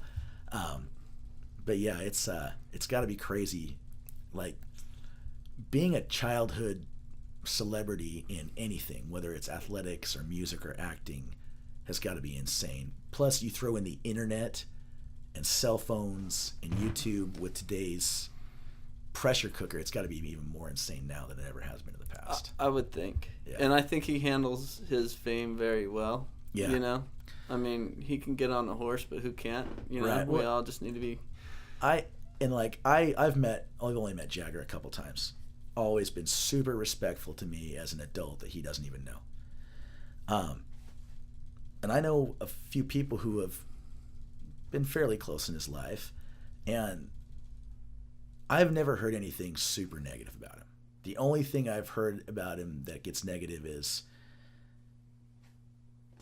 just teenage kid stuff. No, You know he's what a I mean? great Like, kid. Yeah, he's just... He's very competitive. Yeah, and I mean, I love that when like the good kid is just focused and doing great. I'm just... And, you know, kick-ass. he's born with some natural talent. Yeah. You know, his mom was a hell of a gymnast. Yeah, both of his parents were amazing gymnasts at one point, weren't they? I think his dad was a collegiate gymnast. I don't know Yeah. much about him. Yeah. But, I mean, like, you know, his mom, 7-time All-American. Sheesh. Yeah, so... Those are some serious credentials. Yes. So he's got some talent. Those boys Yeah. have some natural talent. Yeah, man. It's just not fair. And they have a great work ethic. For kids that are born like that far ahead on the genetic scale, man. Like, it's just... Yeah. So, but you know what I mean? They work hard. Yeah. They definitely work hard. Yeah. So that helps out too. You know, talented and dedication, that's a good combination for success. Well, the thing is you only have to go down to KTR anytime during the day, and you'll see him working Yeah. on his craft. Like, yeah, and that's cool too. Is like it's so accessible to watch someone that good skate. Like, I don't know. I would say that if people who are into skating in Mesa, or if you've got kids into skating and you haven't watched Jagger or any of the Eaton boys skate at KTR, go down to KTR, buy your kids the passes, let them roll around, and kick back and watch the talent. Jagger's here for a month. He's moving back to California, so he'll be a little harder Right to on. watch. But, Okay. Watch him on TV. But, you know, I feel like Jett's an amazing skateboarder, the Yeah. older brother, Yeah. you know. Yeah. And, And then there's the third one coming up. dude, he is a savage. That's awesome, man. He is, That's so cool. yeah. I Yeah. mean, No, your boys pretty much are skateboard royalty in this state. You know, like they've earned it. those kids are good, yeah. They You know? put the time in. Yeah, with You know. with their parents Yeah. support, they've done a lot of good things. Yeah. But Well, and how much fun is it for you to have boys that are into skating? as a step parent, you Yeah. know what I mean? Like as Yeah. an outs, because I never thought I'd have kids, which I don't, and Yeah. I never thought I wanted to marry a girl with kids. So to end up lucky enough to marry such an amazing woman with 3 pretty cool kids, yeah, I feel pretty lucky on Yeah. that front. You know, and I think it works out good because it gives the boys and I a common ground. Yeah, You for know? sure. I mean, I'd love to like, I'll sit there at a skate park and watch them skate for hours. Yeah. Just enjoy it. You know, Yeah. where my wife gets a little like, hey, we can go now, and I'm like, no, it's cool. You know, like, if so. Yeah. No, I mean, yeah, like I feel lucky in that. like you watch skating, whether it was at a skate park or not, whether it was your stepsons or not. You know, I mean, that's awesome that you can go to a skate park and it's family time. Yeah. You And know? I love to watch skateboarding. Yeah. I mean, there's so many good kids coming out of Arizona. It's just fun to watch. Yeah. So, It makes sense, man. There's so many. I mean, if you can stand the heat for those 3 months where it's brutal, like there's so many good skatable months here. yeah. You know, we don't get snow in monsoon seasons. What, like 3 weeks? And these kids skate at night. The light spot's up. It's a different, you know. Yeah. And it's just, I feel like Arizona gets a lot of transplants from other places because Yeah. of the weather. Yeah. So you have a lot of good influences coming from, you know, and I think a lot of people end up here other than California because of affordability. Right. We have a ton of parks and they can afford to rent, you know, a room or whatever it is, and Yeah. it's a pretty tight community, so you can make friends pretty quick. Yeah. That's true. So there's a lot of Michigan kids out here, and it's fun, you know. Yeah. Yeah, it seems, well, there's a lot of people from Michigan and Minnesota and just in general out here from Yeah. everywhere, just because Michigan's so damn cold. The Yeah. coldest I've ever been in my life was in Michigan. Like, I've never been there. oh my gosh, I had a job where I would install music players in grocery stores, and like when you're walking down Safeway and the music stops, and like, we have a discount on Dole peaches. Like that's the company I worked for. We'd install that music, and they would sell the advertising space to Dole and play the music, and I would just go from Kroger to Kroger in the early aughts with a rented car full of computers and just install one at a time. And I did the entire western state of Michigan all the way up to Traverse City where the Great Lakes are. And I got out of my car. It was like -5. And I'm like, okay, I'll just run in and check in real quick, run back out, grab my clothes and all my stuff, and then go back in. I got out of the car, it took like 3 steps, and I was like, got back in the car, blasted the heat, warmed up for 10 minutes, grabbed all my stuff because I was not coming back out again until the morning. And even that next morning, I just stood there looking out the door like, I do not want to go out there. Yeah, it's cold up there, man. I don't know why anyone would ever live there. You Yeah. know? Well, you're an Arizona boy. You know, I mean, yeah. 2 extremes. Oh gosh, you know, and I've lived in cold places. I've lived in Utah. I've lived in, Oregon. I mean, it's not super cold there, but it's Cold enough. it's freezing rains. But Always it's fun. really weird how much the Michigan boys have an influence down here on skateboarding. Really, Yeah, super strong. They do, yeah. That's cool. Yeah. It's pretty Yeah. good. And a lot of good kids come from back there. Yeah, I was gonna say I've never really met anyone from Michigan that I didn't vibe with. You know, like even when I was out there, you're in town living out of a hotel for 2 weeks. Like, what do you do at night? You go to a bar and hang out, Yeah. and you meet people. So I mean, Indiana. We went out 3 nights that week. We almost got in 3 fights. Well, and there's guys on our crew that you just couldn't take anywhere. But even in Michigan, they were pretty chill. That's cool. I knew there were Utah rough kids, so Michigan rough kids and Utah rough kids are probably sizing each other up, and we were probably like, "What's up, bro?" One's a little more. I would think Michigan's a little more street than Utah. You'd be surprised, man. I've been in some rough areas in Utah. Really? Oh, yeah, Salt Lake? dude. West Valley, the Tongan Crip Gang, the Sons of Samoa, the Blood Gangs. Like, I worked at a bar on 80th South and State Street in Utah, and it was originally called Gators. Then it was called, when I worked there, it was called Oscars, and now it's a bar named Sue, which is a Johnny Cash bar that they sell like 50 different types of whiskey. But yeah, bro, those pollies would come in and get liquored up and start flashing gang signs, and I ran the kitchen, so I didn't have to throw them out. But my roommate, he was a University of Utah football player, former. I actually married him to his wife, because I'm an ordained priest in the Church of the Latter-day Dude. But still, yeah, you get to keep that. Yeah, good for you. Yeah, dude, that's my only religious affiliation these days. Like, we spread the gospel of fuck it and take it easy, man. There's a beverage here. So you can go to Dudeism.com and read our manifesto. The Big Lebowski is our Bible. Oh. Yeah, the Doodly Llama organized it like 8 years ago or something. And you married someone? I've performed 2 marriages to date, actually. One in Utah, one down here in Arizona. So it kind of started out as a joke, because I'm a total atheist, humanist, skeptic. Like, I love everybody, but don't trust anything that I can't see the results from a lab in.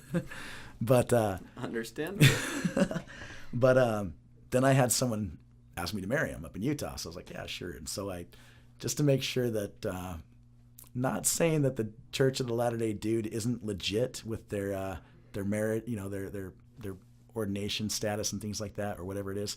But I did go to the state of Utah online and get certified for real so I could perform it. And man, the first one was a very small, very like private, intimate setting. There's maybe 10 people there. And it was amazing.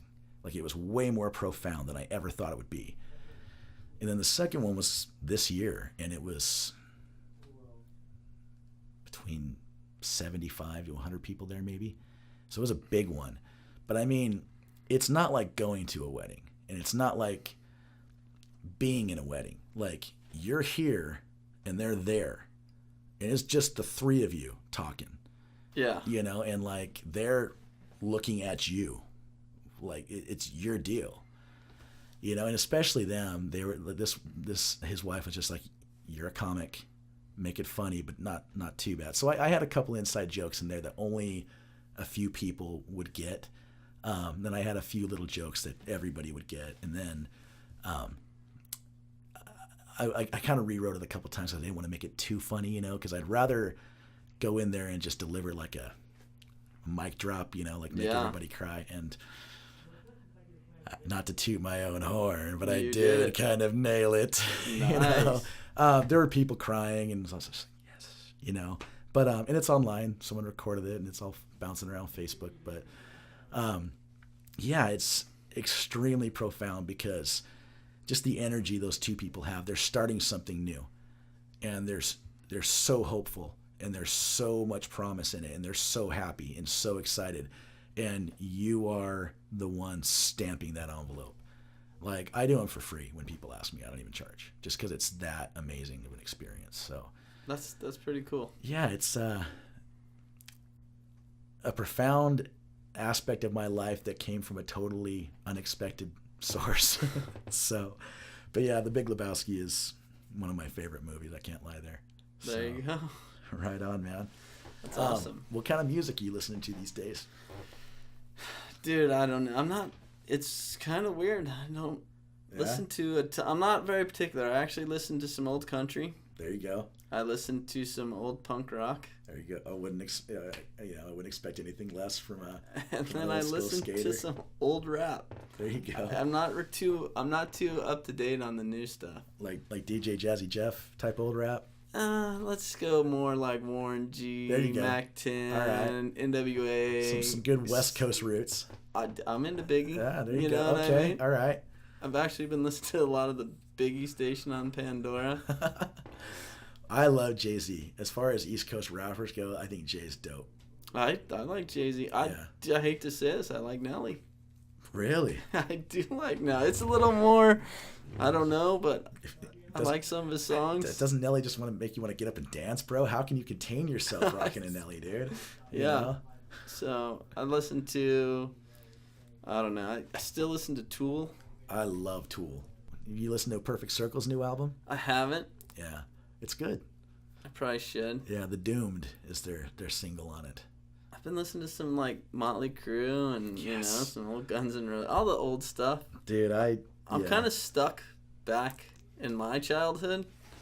I don't really want to. You're not listening to Odd Future and Hieroglyphics like all the other skaters? No. Kids, the skater kids these days? No, not at all. Dude, the new rap I don't really get. Yeah. That new Tribe Called Quest album was pretty awesome, but Well, obviously that's old school. It's Tribe Called Quest. Yeah. Right? But I don't get the new rap at all. It doesn't really. Yeah, I like The Roots. Yeah, I agree. The Roots is dope. I listen to them a lot. So. That's about it, man. I've been like weird. I listened to like Alan Jackson and. Have you heard of Sturgill Simpson yet? No. Okay, he just won Country Album of the Year last year, but he sounds like Merle. Oh, okay. But he's a little more rowdy. He'll sing about smoking weed and dropping acid. So he's kind of like Hank 3. Not that crazy. Hank 3 is, I love Hank 3. You know, whether it's Ass Jack or Hank 3 or Hellbilly or whatever he's doing, like I think he's badass. He's more of like sounds like Merle Haggard, but he's singing about hippie stuff too. You know, in planets. He's got a song called Turtles All the Way Down where he goes, there's a place outside. There's a place. He's talking about your pineal gland and accessing it through DMT. And I can't remember the lead intro to these lyrics, but he goes, there's a place inside your mind that's a gateway to somewhere out there beyond this world, or something like that. He goes, where reptile aliens made of light cut you open and take out all your pain. And it's totally like honky-tonk vibe. And you're like, what other country guy is singing about this, you know? But yeah, he's great. He's got 3 albums now.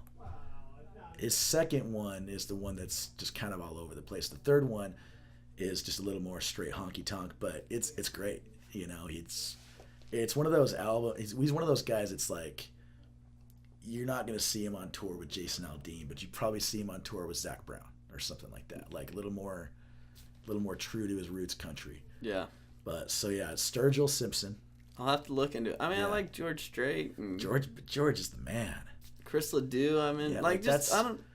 When you say you like Chris Ledoux, that's like a skater saying, yeah, I like Mark Gonzalez. You know what I mean? Like Chris Ledoux is like that hardcore underground. Like if you're a cowboy and you don't like Chris Ledoux, you're gonna be shamed by your friends.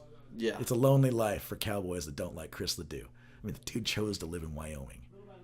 He could have lived anywhere. Like, no, people that are born in Wyoming don't even want to live in Wyoming. They can't wait to get out of there. You know, like. Yeah, his life ended a little short. Early. Yeah. Did he die of cancer? Yeah. Yeah. He's got a son named Ned Ledoux. That's he's pretty good too. Yeah. Sounds a lot like his dad. Yeah, a lot. That's good. Yeah. That's good. The guy on my mission, John Connors, him and his buddies started the Color Run. If you've ever heard of that run that goes around, they spray chalk at you through cannons as you're running through. Yeah, yeah. His mom used to write music for George Strait. So she had a country music album, a Christmas album, and we got to listen to the Christmas album on our mission because it was his mom. Oh, sick. So that was like, yes, dude. We get to listen to Sleepy Little Town by Corey Connors. Go check it out. But yeah, that's crazy, man. I wouldn't put you on country music. That's cool, though. But you know what? I listen to, I don't know, Social D and Bad Religion and Face to Face, and even I like Pennywise. You know what I mean? Like it's Fugazi. Oh, Fugazi, yeah, amazing. It's good stuff. Yeah. Yeah. Next time you're at Mesa Cemetery, Waylon Jennings is buried there. Yeah, they do. So a bunch of these. The Los Santos is what they are. I guess it's a motorcycle club. Yeah, they do the Waylon Run. Yeah. Yeah, they do the Waylon Run. But it's a lot of skateboarders. Like, is it? From Freedom, yeah. A lot That's of the old school dudes are, yeah. That's cool, man. I didn't know it was those guys. I've heard of the Waylon Run and everything. Yeah. But... So it's the Los Santos Motorcycle Club, but a lot of those dudes are just skateboarders that actually started riding bikes too, huh? Of course. You get that skateboard in the saddlebags. I mean, Heath Kirchart, man. Yeah. I mean, that's what's cool. You can skate, but you can also have other hobbies. You know, I mean, it's a great way of life, and it's cool. I like now seeing, obviously people younger than me like Kyle. He's getting his kids into skating. Yeah. And, Reedy and Adams, Kyle has 3 step kids, but he gets whatever they are. Yeah, they're 3-step boys. He's doing the same thing you are, man. Yeah. Like, just out there, and if he skates anymore, he'll take the kids out and stuff and make it fun for him. Yeah, that's what skateboarding's supposed to be. Yeah. You know what I mean? Like, it's just about who has the most fun out there. Yeah. Well, that's what it always was. It was the guys that didn't give a shit and just wanted to have fun, and that's how they had fun. Yeah, exactly. So, yeah, man. Like I said, skating is going through a bit of a dip right now, but it's been through hard times before. I think skateboarding hard goods sales are really solid, Mm-hmm. but you look at the skateboard brands that are just getting dominated by bigger brands. I mean, it's so mainstream that Nike's killing it, and Adidas is on top of it. And is Xavier still out there, or is it just Nike now? it's just Nike. Yeah. And it's not even Nike SB anymore. It's just Nike. It's just Nike. The 6.0's gone. The SB's gone. Yeah. But let's be honest, man. Like, back in the day, with the superior quality of technology in those shoes compared to, you know what I mean? Like, you can feel the difference when you put on a high-end pair of Nikes than even like a high-end pair of like Americas.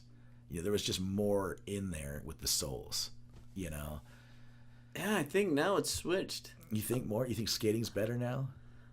I'm not very impressed by Nike shoes. And I'm not downplaying Nike by any means, but I think they're overpriced for what you get. I got you. You know what I mean? And maybe Nike's a bad example, but like no, Reebok back where Xavier, you're Yeah. right. And I think back in the day they built, and I'm not saying that but my personal opinion is they don't build as quality of product as they used to. I think that is entirely possible. I think the way I look at Nike is they're a marketing company. Yeah. I mean, they're all about the marketing. Yeah. And they just dump money into Oregon State. And it pisses me off. The Ducks. Yeah. Yeah. They've got new Nike gear for every game. Yeah, the University of Oregon. Yeah. But it's not Oregon State, right? No, that's I the University of Oregon. Yeah, I don't know Oregon football. Who cares? Yeah. I barely even know Arizona football. I'm a Cardinals fan, and that's about it. Although I am playing fantasy football for the first time this year. It was going well until Aaron Rodgers got hurt. And, it's been a little bleak since then, although I did win yesterday. Good for you. Yeah. I can't say I've watched a lot of football. I watched the Cardinals. I love the Cardinals. I love Arizona State. Yeah. That's all we had growing up. Oh, yeah, man.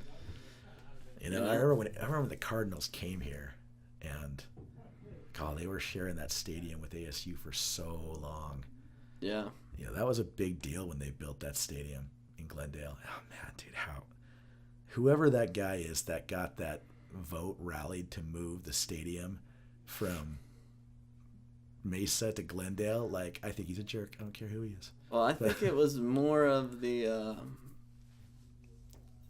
Mesa didn't want alcohol consumption on Sundays. Yeah, but there was one guy that organized it all and got like the whole group together that like, I think it was one guy that organized a bill and they voted on it. Or they got the amount of signatures they needed from this one guy organizing this group to make it. Yeah, it should have been here in Mesa. Should have, yeah. I mean, don't get me wrong. The Cubs facility is cool. And the Cubs are awesome, and they've been good to Mesa for a long time, and I'm so glad that they finally won. But if you're hardcore original Mesa, that spot should always be what should have been the Cardinals Stadium. Yeah. So, and the city of Glendale is just so ungrateful. I'm not a big sports guy like that. I mean, I like to watch some golf and stuff like that. Yeah, but I agree. Like that brings in money, no matter where you're at. Tons of money, And like you'd think that if you had a team like the Cardinals, especially when they're good, you'd think that like the city would like, I don't know, act like they even care and like try to work with the teams on things. It's like you Coyotes should be here too. Yeah, that's true. They should be. I mean, you're talking Mesa, talking the corner of Mesa, Tempe, and Scottsdale. Yeah. Every sports facility should be right there. Yeah. exactly, with a wide open freeway into Gilbert and Chandler, and a completely legit freeway system into Queen Creek and Apache Jump. I mean, it's right there. I mean, I don't know if you've ever driven to the west side on a weekday about 4 o'clock, but you're not going anywhere. Oh, yeah. So, and trying to get to a game or an event out there, logistically, it's a nightmare. Bro, last year, not this year, but last year's opening game against the Raiders I was at, and frickin' Jason Aldean was at Desert Sky Pavilion that night, and we were an hour late to the game, even though we left in plenty of time to get there, and we were an hour and a half, 2 hours late coming back. Like, it was crazy. I've never been gridlocked like that on the 60 and the 10. Yeah. It sucked. Like, and I've been in all kinds of traffic. I usually don't care. I was just like, God, like, we're not moving. You know? It was horrible. Yeah, I went to see Metallica and Guns N' Roses at PIR, and it was gridlock like that. Dude, my neighbor went to that concert, and I heard all about it for years. Dude, we missed everyone except for, I think, last act, I think, was Guns N' Roses. Yeah, and we missed Metallica and whoever the other band was. It was so Faith No pissed. More, wasn't it? I think it was. Yeah, it was Faith No Guns N' Roses, Metallica, Faith No More. Yeah. Traffic was so bad we missed the 2 opening bands. Sheesh. That sucks, man. I saw Metallica in '97 when they came through on the Load tour with their hair all short. They came through with Soundgarden and the Ramones. Oh. And Devo. That would be a concert. Yeah, it was Lollapalooza. Oh, there you go. Who else was there? Didn't Chili Peppers play? Or who else was big That was at a couple Lollapalooza? years before. But Tool played one year.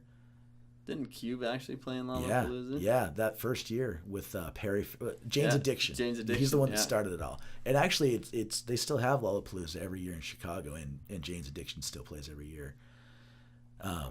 That's a good band. Yeah, dude, they're great. Yeah, that guy was so ahead of his time. Perry Farrell was like, yeah, I mean, think about all this hipster music that's come out. And the guys making it, guaranteed they grew up listening to Jane's Addiction. Yes. You know? But, they still have Lollapalooza in Chicago. And it's a 3-day festival from what I understand. And it's stacked every year. Eric Harris goes. I heard they're doing a big festival out here in March. I don't know what it is. It's supposed to be kind of a spin-off of Lollapalooza. I'm down to go, man. Like, I love festivals. I loved those old festivals. You know. See, I'm not a big music guy, so I don't. Oh, I love it, man. I don't. You know. Yeah, I was going to concerts all the time, all through high school. You know, anything my parents would let me to go to. Some things they didn't know about. You know, but it was man. I mean, I saw a lot of great bands. Like I saw Stone Temple Pilots multiple times. I saw Soundgarden multiple times. But I did shows with Chris Cornell and Scott Weiland solo acts up in Utah after that too. So. But yeah, like that's what I loved about going to concerts back then and being a promoter. One of the things I loved is because some of those bands aren't around anymore. No. Like no one will ever see Scary Kids Scaring Kids live ever again. And I did like 5 shows with those guys. You know, man, I hung out and did shows with the Voodoo Glow Skulls. And they are some of the coolest guys in the industry, man. I'll tell you some stories off the air that'll, you know. But yeah, they're great. It's crazy some of these really good bands don't hit mainstream. Yeah. It's No kinda... Use for a Name. I've done shows with them. Like, they were super cool. You know, some of those bands that are around for a long time and they never quite break, but they always make a living. Yeah. Are some of the coolest guys to hang out with because they're just so real about the industry, and they've all the glam and flashiness of the road.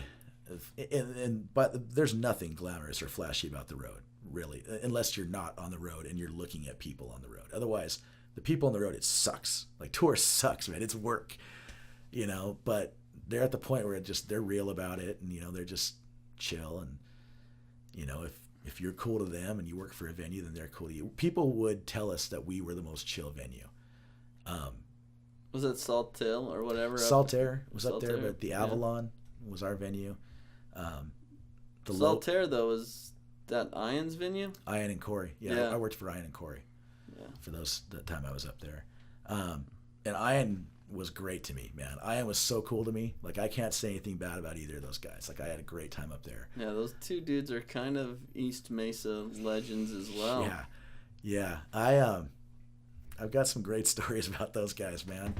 I've had some fun, and they would let me have full reign of their owner's box at Saltaire, so I never took advantage of it too bad, and we would bring some girls up there every now and again, but I would never walk around and be like, dude, I know the owner, I work at the other venue, because I would never work at the Saltaire.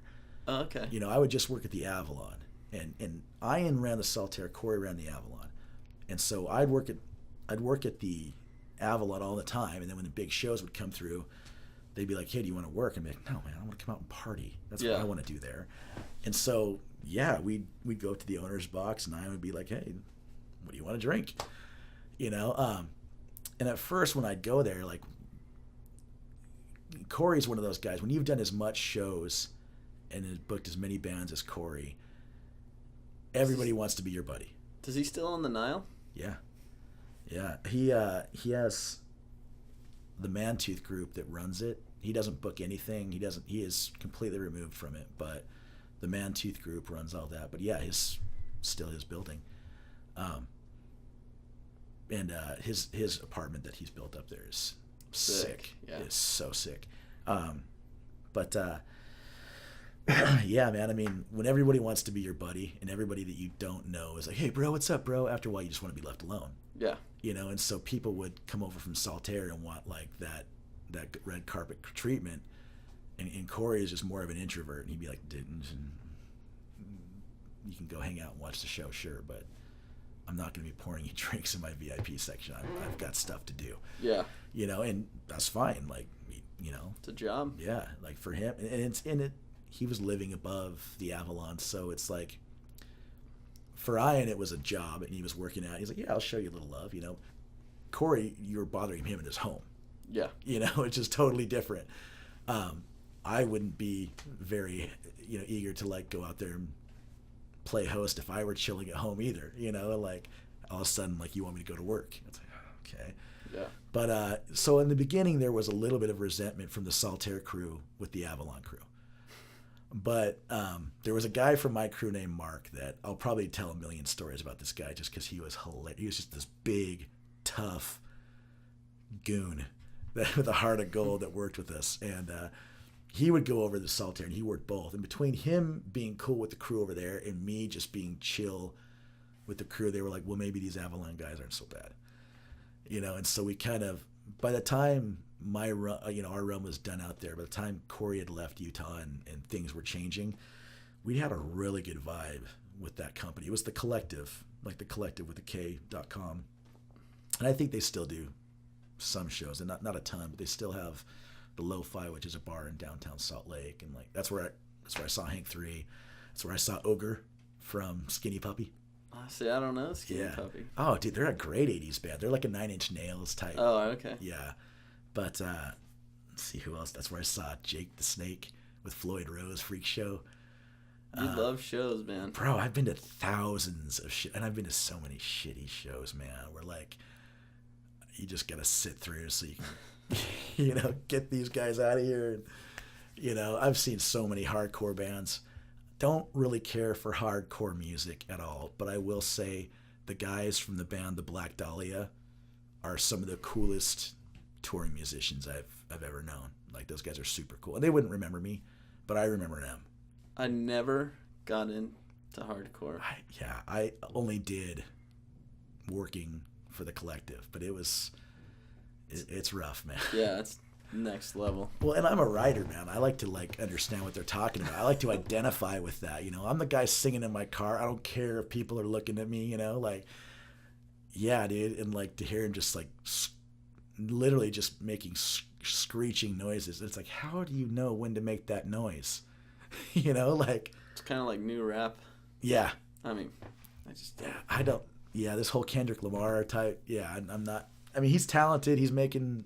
My kids are into like 21 Savage and I haven't even heard of them yet, man. I don't listen to the radio. Little Yachty. No, these aren't on the radio. Oh, dang, dude. I forgot. Your kids are underground, dude. They're going to know the cool stuff. So, yeah. But I'm just like, dude. It's just like a hook and a beat, and that's it. Yeah. You know? Dude, I remember I was asking Cody Adams. I'm like, what are you listening to these days? And he goes, Waka Flocka Flame. And I was like, what? like, come on, man. I mean, and Waka Flocka Flame's got good raps if that's your style.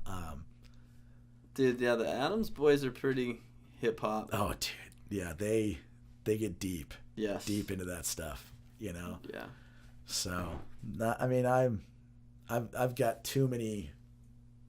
I like eating from the variety pack too much to dive that deep into hip hop. Yeah. You know.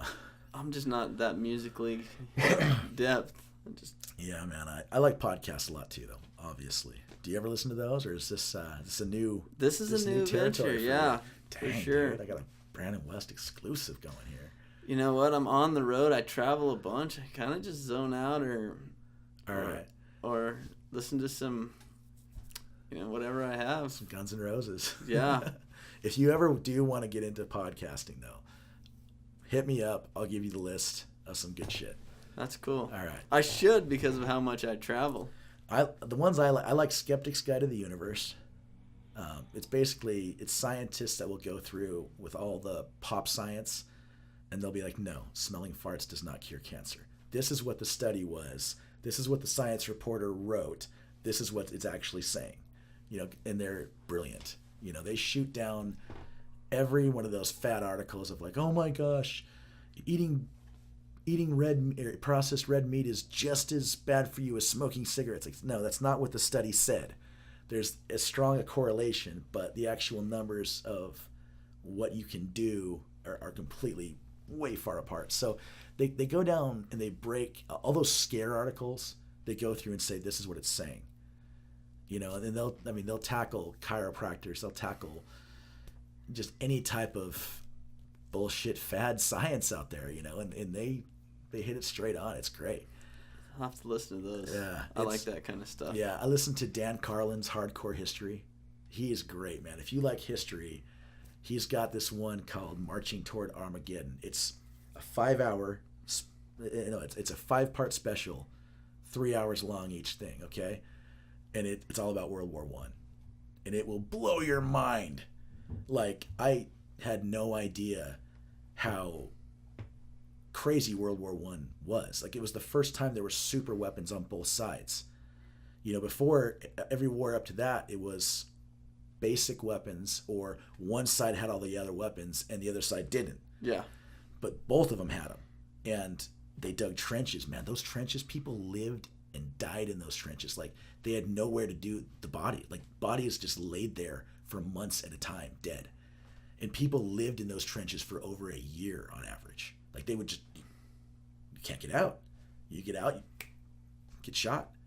Like in Wonder Woman, like they totally, I mean, it was a great movie, but that scene where she charges out there, it's totally like it was until she charges. But that charging scene, there would have had to have been 1,000 Wonder Womans all a mile apart for that to take place. But that leading up until that moment where the Hollywood takes over, that's what that was like, shell shock. Like, people would have PTSD. They never even knew what it was before. Yeah. Because there were more horrific wars in history, like Hannibal's invasion of Rome, where guys were so scared that they dig holes and bury their heads in the sand, like hardened soldiers would. But that battle lasted 2 days. They didn't have to stretch it out over 10 years, and people just broke.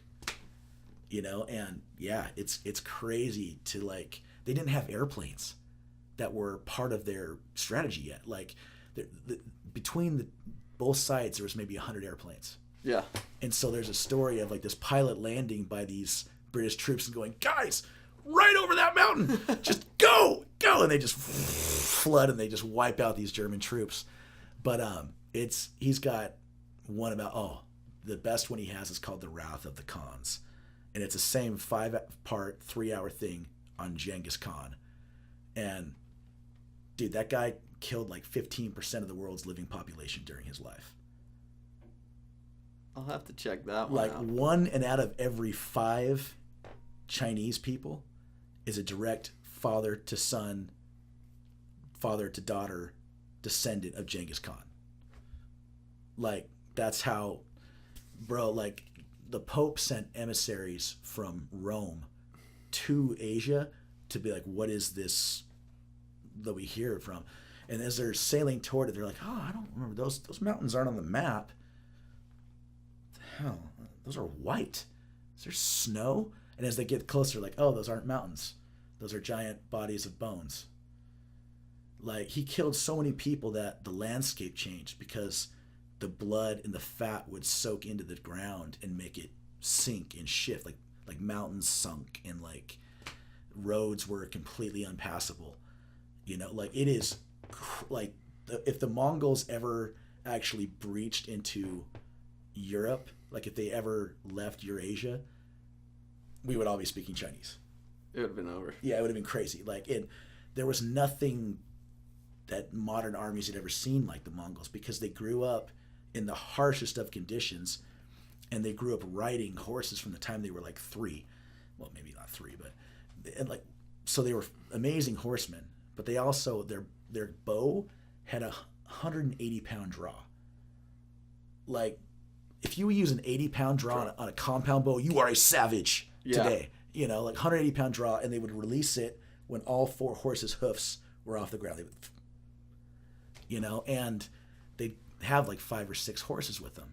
And when they were raiders and nomads. So what they would do is they would take one of their horses and they would cut a little hole in the neck, and they would put like a flask on there and drain the blood, and they would mix that with water, and they could go for like 3 weeks being sustained off that. And that's how they would cover crazy areas, crazy distances over really fast times, you know. And like, I mean, they were just so hardcore. Like when they invaded Europe, people were like, we have no idea what to do with an enemy this crazy. And they were just so ruthless and so savage. Like, you got to check it out. It's awesome. And then the third one I'll recommend to you, other than Joe Rogan, because everybody listens to Joe Rogan and it's awesome, so I'll say that, is Jocko Willink. And this guy's a jiu-jitsu guy. He was a Navy SEAL. He wrote a book called Extreme Ownership, where he goes around to different companies and teaches leadership to like CEOs and stuff. But he was the commander of the U.S. forces in the Battle of Rinaldi in Iraq, that big battle we had recently in Iraq. And he's awesome, man. He's just... No Jason Ellis for you? I've tried to listen to Ellis, man. Ellis is awesome, but I don't know. I listened to him too early before I was ready for podcasts, and I haven't picked him up. Like the first time I listened to Joe Rogan, I turned it on and he was talking about the fleshlight for 5 minutes. I was like, all right, screw this. And I didn't listen to him again for I didn't try to pick it up again for like 2 years. And I just haven't dove. I've heard people go off about that podcast. And I think I don't know if he's on iTunes or not, but I remember like looking for him and thinking, running into some roadblock that night, like maybe I had to download a different app or something. I was just not in the state of mind at that party where I could follow that all the way through, and I just haven't picked it up again. But I've heard Ellis is a great podcast. He's just an old skateboard guy. Oh yeah, dude. No, and I love Ellis for what he does. Like, I've heard he helps people out when they call in and need help. I've heard I know he trains MMA. Yeah, he's a big MMA guy, I think. Yeah. He does jiu-jitsu, and jiu-jitsu is brutal, man. Like that's my passion. But you get your ass kicked for fun in jiu-jitsu. Bobby Green, who's he owns part of Pyramid Country Skateboard Company. He's a big jiu-jitsu guy. Oh, really? Yeah, sick. He's a cool guy, man. Really good Bobby guy. Green. I'll have to check him out for sure. Yeah. Yeah, man. I actually just had a competition this weekend. I got choked the fuck out, but it was a lot of fun, dude. I got beat up. Really, like, you really shouldn't expect to start winning competitions unless you're a wrestler or unless you're just a super athlete. Bobby does pretty good. Yeah, until about 1.5 years, 2 years. Oh, okay. How long have you been doing it? 10 months. Oh, okay. So it's I'm super into it. I do it about 3 to 5 times a week, but it's still pretty recent. So lost 40 pounds this year because of it. There you go. Yeah, man, I'm looking sexy. Hell yeah. Yeah, bro. Well, dude, we went way long. Okay. Is there any shout outs or anything you want to give before we wrap this out or anything? No, man. All right, man. Well, Planet Earth, thank you for tuning in with Brandon West and myself. Thank you for putting up with us for 2 hours. And above all, be excellent to each other. Thank you.